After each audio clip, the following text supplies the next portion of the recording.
Merhaba arkadaşlar, kanalıma hoş geldiniz. Bugün şöyle bir bebe yünüm var. Orta kalınlıkta 100 gram 250 metre uzunluğu olan bir bebe yünü. Bununla harika bir model başlayacağım. 3 numara şiş kullanacağım. Modelimiz oldukça güzel ve kolay bir model. Umarım siz de beğenir, benimle yaparsınız. Hadi hep birlikte başlayalım.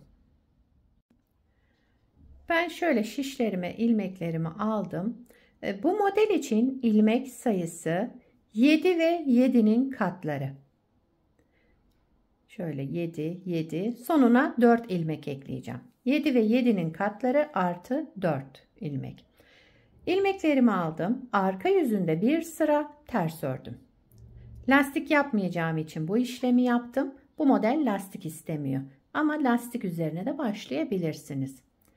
Şimdi modelimizi kurmaya başlayalım. Birinci sıra ön yüzündeyim. Kenar ilmeğimi örmeden aldım. 2 ilmek ters, 2 ilmek ters ördüm. 5 ilmek düz. Birinci sıra ön yüzünde ilmeklerimizi bu şekilde, bakın 2 ters 5 düz, buraya kadar bir kez kurduk. Yine 2 ters 5 düz,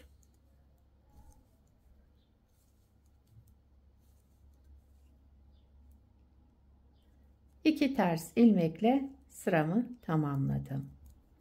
Kenar ilmeğimi de düz ördüm. Birinci sıramızı tamamladık. İkinci sıra arka yüzündeyim. İlmeklerimizi olduğu gibi öreceğiz. Kenar ilmeğinden sonra 2 düz ilmeğim var. Yine düz olarak ördüm. 2 düz, 5 ters ilmek.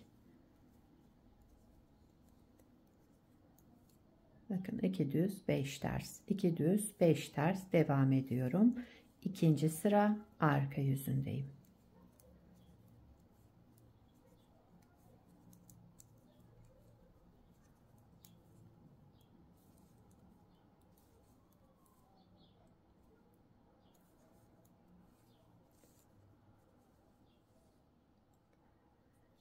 Üçüncü sıra ön yüzündeyim.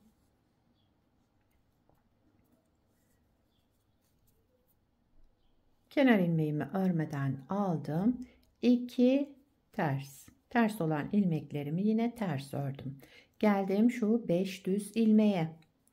Birinci düzümü yine düz olarak ördüm. Daha sonra bir artırma yaptım. Sıradaki 2 ilmeğimi, ikisinin yerlerini değiştiriyorum. Bakın öndekini arkaya, arkadakini öne aldım. Daha sonra bu 2 ilmek, bak 1, arkadakinden beraber alarak 3 ilmeğimin 3 ilmeğin içinden bir ilmek çıkardım. Yani 3 ilmeği tek ilmeğe düşürdüm burada. Devamında bir ilmek tekrar artırma yaptım. İlmek sayımızı eşitledik tekrar. Kalan bir düzümü de düz olarak ördüm. Arada 2 ters ilmek,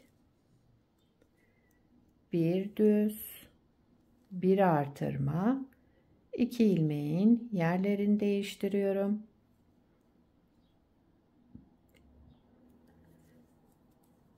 Üç ilmek alarak tek ilmeğe düşürdüm. Bir ilmek tekrar artırma yaptım. Bir ilmek düz ördüm. 5 düz ilmekte bu işlemleri yaptık. Kenarda 2 ters ilmek, bir de kenar ilmeğimi ördüm. Üçüncü sıramızı tamamladık. Dördüncü sıra ön yüzündeyim. Pardon, arka yüzündeyim. Dördüncü sıra arka yüzündeyiz. Kenar ilmeğinden sonra 2 düz, 5 ters. 2 düz, 5 ters ördüm. Yine 2 düz, düzlerimi düz, diğer 5 ilmeğimi de ters örerek devam ediyorum. Kenarda 2 düz, bir de kenar ilmeğimi ördüm. Sıramı tamamladım.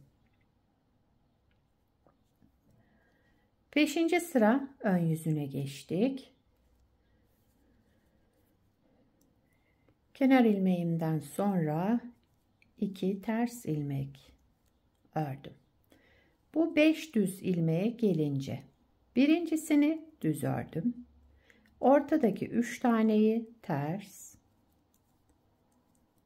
Bakın 3 ters, sondaki düzümü yine düz ördüm. 5 düz ilmekte 1 düz, 3 ters, 1 düz olarak ördüm. 2 ters, 1 düz, 3 ters,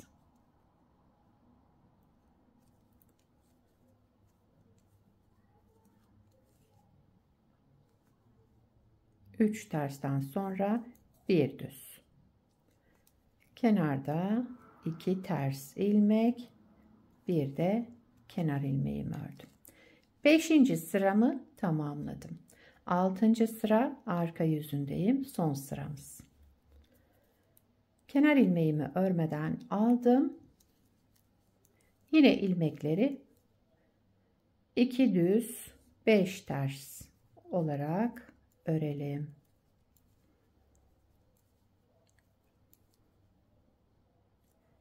İki düz, 5 ters. Modeli bir kez kurmuş olduk. Modelimiz 6 sıradan oluşmakta. İlmek sayımızda 7 ve 7'nin katları artı 4 ekleyeceğiz en sonunda. Evet, bakın modelimiz şöyle yavaş yavaş kendini göstermeye başladı arkadaşlar. Bir kez daha kuralım hemen. Şuradaki 1. sırayı başlayalım. Modeli tekrar kuruyoruz. 1. sıra ön yüzündeyim. Kenar ilmeğimi örmeden aldım. 2 ters ilmek, 5 düz ilmek.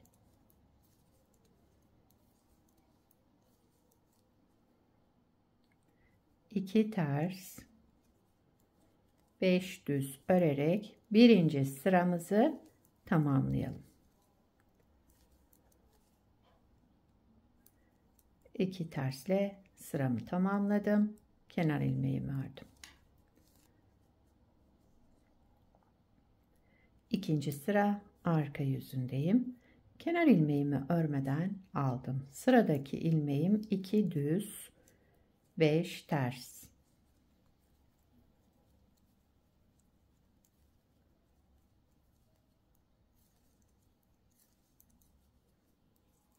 2 düz, 5 ters.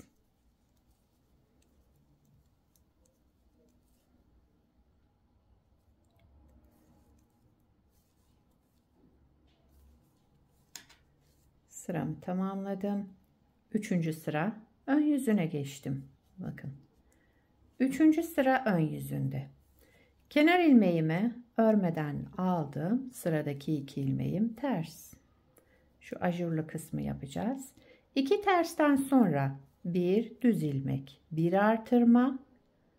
Daha sonra sıradaki 2 ilmeğimin yerlerini değiştiriyorum. Bakın öndekini arkaya, arkadakini öne aldım. Bu ikisi bir de sonrakini aldım. Toplamda 3 ilmeği kestim. Tek ilmeğe düşürdüm. Devamında bir artırma daha yaptım. Bir düz ilmek ördüm. 5 düz ilmekte yaptığımız işlem bu. 2 ters ilmek, 5 düze gelince birincisini düz ördüm. Bir artırma yaptım. Ortadaki 3 ilmeği keseceğiz. Daha sonra 3 ilmeğimi topladım. Tek ilmeğe düşürdüm. Devamında bir artırma yaptım. Bir ilmek düz ördüm. Kenarda 2 ters, bir de kenar ilmeğimi düz olarak ördüm. 4. sıra arka yüzündeyiz. Kenar ilmeğimi örmeden aldım. 2 düz ilmek, 5 ters ilmek.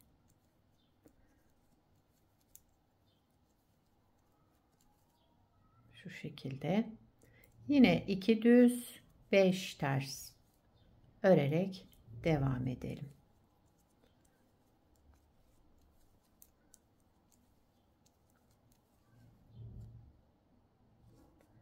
2 düz ilmekle sıramı tamamladım. Bir de kenar ilmeğimi ördüm.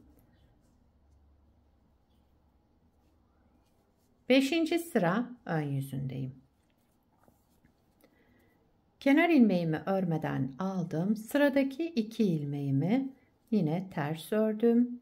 Geldim şu 5 düz ilmeğe. Birincisi düz, 3 tane ters, son ilmeğimi de yine düz ördüm. 5 ilmeği bu şekilde yaptım. Daha sonra arada 2 ters ilmek, 5 düze gelince birincisi düz, 3 tane ters, son düzümü de yine düz olarak ördüm. Daha sonra 2 ters ilmek, kenar ilmeğimi de düz örerek sıramı tamamladım. 6. sıra arka yüzündeyiz. Kenar ilmeğimi örmeden aldım. Sıradaki 2 ilmeğimi düz ördüm. 5 ilmek ters. Son sıramız, modeli 2 kez kurmuş olduk. Modelimiz 6 sıradan oluşmakta. İlmek sayımızda 7 ve 7'nin katları artı 4. En sonuna 4 ilmek ekliyoruz. 6. sırayı tamamladım. 2 düz 5 ters, 2 düz 5 ters, 2 düzle sıramı tamamladım. Evet, bakın model böyle devam edecek. Bir parça da daha önce yapmıştım. Hemen onu göstereyim size.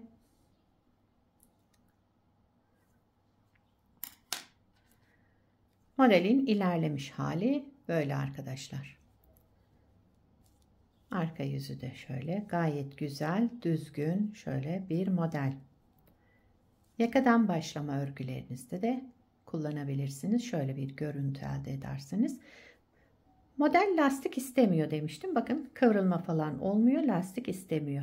Şu kısmı daha da uzatabilirsiniz. Birkaç sıra fazla yapıp şöyle tam altta lastik görüntüsü de verebilirsiniz. Yani sizin zevkinize kalmış. Bu modeli her türlü örgülerinizde kullanabilirsiniz. Yetişkin örgülerinde, çocuk örgülerinde, yani hepsinde kullanabileceğiniz, yapımı da oldukça kolay ve güzel bir model. Sizler de nelerde kullanacaksınız onları yorumlarda belirtirseniz sevinirim. Beni buraya kadar izlediyseniz bir beğeni yapmayı, yorum yapmayı, beni desteklemeyi unutmayın arkadaşlar. Şimdiden hepinize teşekkürler. Yapacak olanlara kolay gelsin. Bir sonraki videoda görüşmek üzere. Hoşça kalın.